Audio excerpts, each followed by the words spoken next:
Hello, I'm Brad Heller from the Heller Approach Professional Acting Studio. Welcome. Today, we're going to be focusing on comedy. I've had a number of people who've asked me, can I play comedy? How do I play comedy? I've had people who are stand-up comedians who have come to me asking me, how do I play comedy in a real piece, a dramatic, honest piece? How do I put my comedic tools when I know it's supposed to be funny? Well, there's a number of things we have to look at when we're talking about comedy. First and foremost, I think one of the most common mistakes people make when they're playing comedy is they don't acknowledge that the characters still need to be real people. Honesty, truth, these are still, even in a broad farce, the most important thing. Let's look at a great show, The Office. These are very zany and quirky characters. But the reason that these shows are still on the air, the reason that Cheers is still on the air, is because we can all connect and relate to one of these people. You know, when I watch that show, I see that character Dwight, or I see that character, Steve Carell's character, Michael. And they remind me of people I actually have met. I used to work with that guy. I used to go to high school with that guy. So all of these actors who are playing these comedic roles, when it's done successfully, they're able to sort of first start by playing the character honest and real. And then after you have that foundation, we put the comedic principles on top. I kind of see it like we're baking a cake. And the foundation of the scene, the honesty and the truth, is the cake. And the icing, that's all the comedic principles. Because there are, specific reasons that people laugh. People laugh when you're funny to look at, for example. People laugh when somebody is in pain. People laugh when you're funny to hear. People laugh when you do things that are opposite to what the audience expects. But still, I can't just grab a scene and say, you know what? I'm just going to make sure I'm funny to look at, and it's going to be funny. I guarantee you will fail. So, what do we do first? Well, exactly what I tell my students in my class when they bring in a comedy. First thing we need to do is we got to play the scene as a drama. Let's find out who these people are. Let's find out how these people operate. Who is Dwight? Who is Michael from The Office? And let's actually work the scene and make sure we are real people actually engaging with each other so that we can find the honesty and the truth. And then, after we get the scene memorized, after we play it dramatically, then we can start putting those comedic principles on top. I can sort of find the truth of the scene, and let's say there's a moment, and I feel an honest moment where maybe I'm saying, okay, this is a farce. Maybe, since I already kind of understand my character and the situation I'm in, maybe it would be funnier for me, instead of just sort of tripping, maybe it would be funnier for me to actually trip and fall, because that's funnier to look at, and it has a more suffering in it. This is kind of how comedy works. Another big mistake that I see when it comes to playing comedy. I will see people bring in a scene. They will start by playing it, as I've suggested, dramatically. They will work on it, and then they will sort of put those comedic principles in, and then they show it, and they say, I don't understand. Why aren't people laughing? Well, the other thing that makes comedy so difficult is that you have to understand how to frame a joke. Jokes have to be timed. The audience, strange as it sounds, needs to know when it's time to laugh. Funny enough, if you look at the greatest comedies, and I ask you to go watch, these shows I'm talking about, and you'll see there's always a pause before a punchline.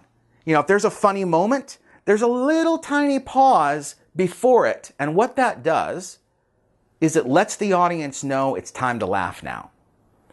So what people frequently do is they forget to put that little pause before their punchline, or they may practice it at home, putting a pause before their punchline, and maybe work on it once, maybe twice, and then come show it in class, and then kind of wonder, why isn't it working? Well, comedy is so difficult because it abides by the principles that I've talked about before. The technique is built on muscle memory. We got to get our body familiar with the tool so I can still execute the scene and let go, and hopefully it will just work out. It's the same thing with comedy. If I have a joke, I got to make sure I run that joke over and over and over and over and over again, practicing that one joke, doing it maybe 10, 20 times in practice, so that when the pressure is on, I'm not going to be thinking about putting a pause before a punchline when I'm in the scene. Otherwise, it'll pull me out of the scene. Hopefully, your body remembers that pause that you've planned, and it just happens organically. Now, when you're dealing with a comedy, I will say this, there is a little bit of a difference between comedy and drama in the sense that you as an actor are always kind of in the back of your head aware that you're in a comedy and you may want to sort of have this mischief going, kind of looking for a prank when you're building the scene. But again, the greatest comedy, when you're executing it, is still going to just be an honest and real scene that you are actually living in, breathing in, behaving as if it's actually happening. If you look at somebody like Charlie Chaplin, Charlie Chaplin is kind of one of these famous sketches that he did. He had a couple of, I think it was baked potatoes, and he stuck these two forks in them.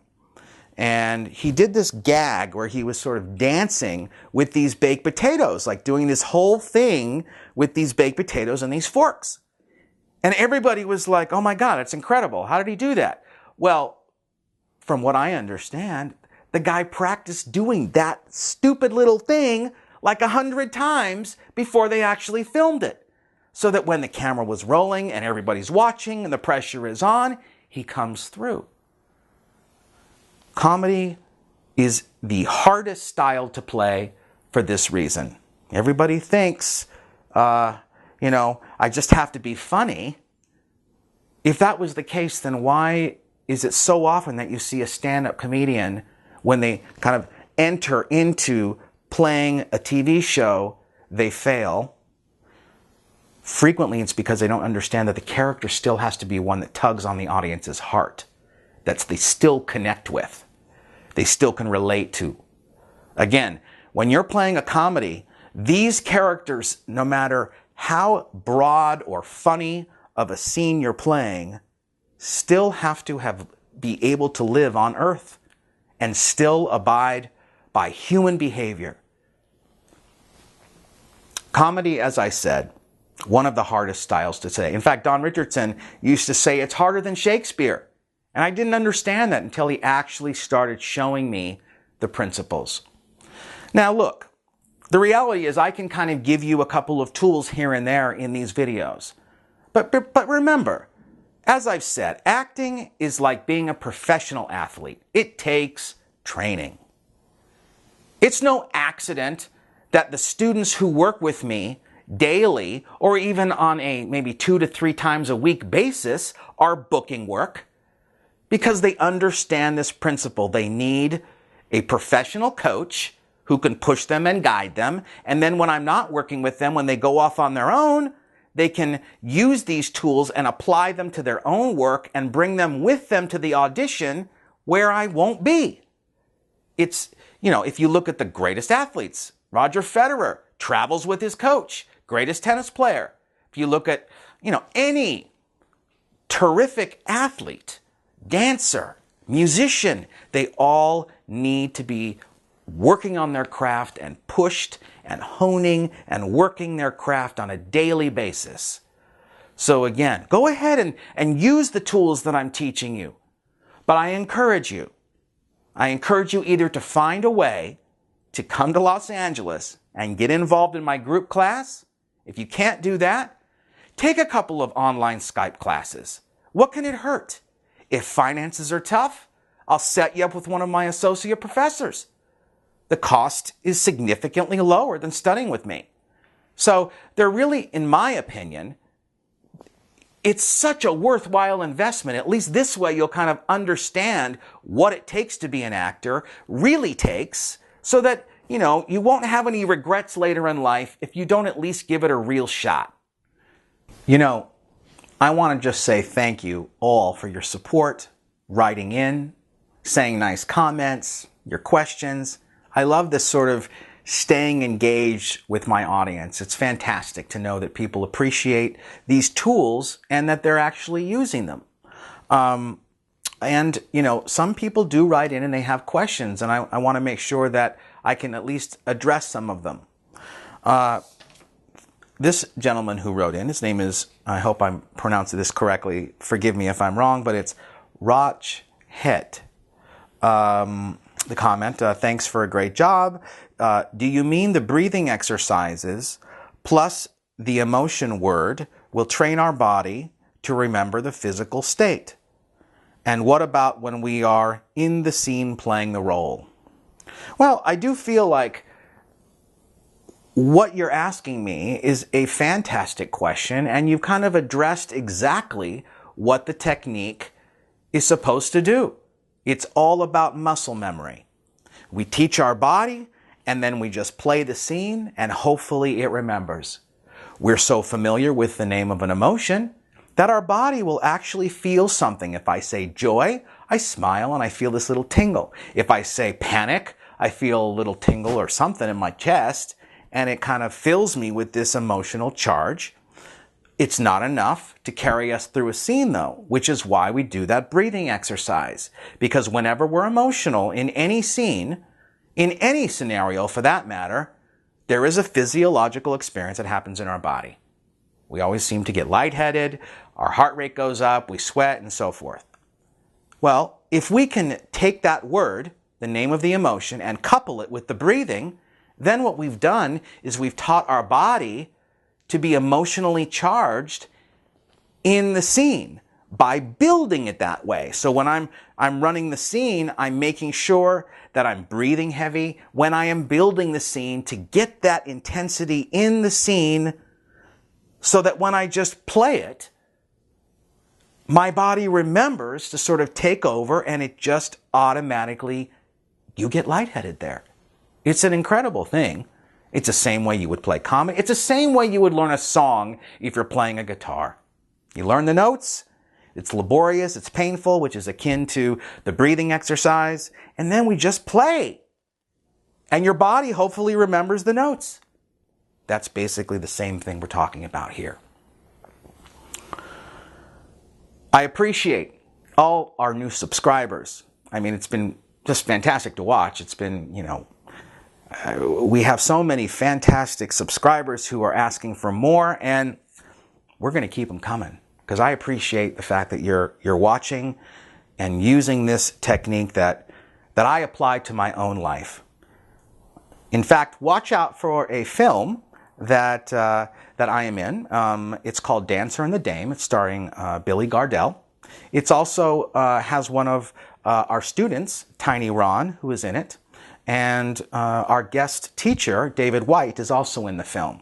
So watch out for it. It's actually going to start airing this coming Sunday, February 22nd. And I'm sure they will be airing it repeatedly. Anyway, that's about all for now. Watch out for our next video. My name is Brad Heller. If you haven't subscribed, please subscribe to us at The Heller Approach on YouTube. Maybe you have a chance, you could visit our Facebook page at The Heller Approach and Twitter as well. Thanks for watching. Keep acting.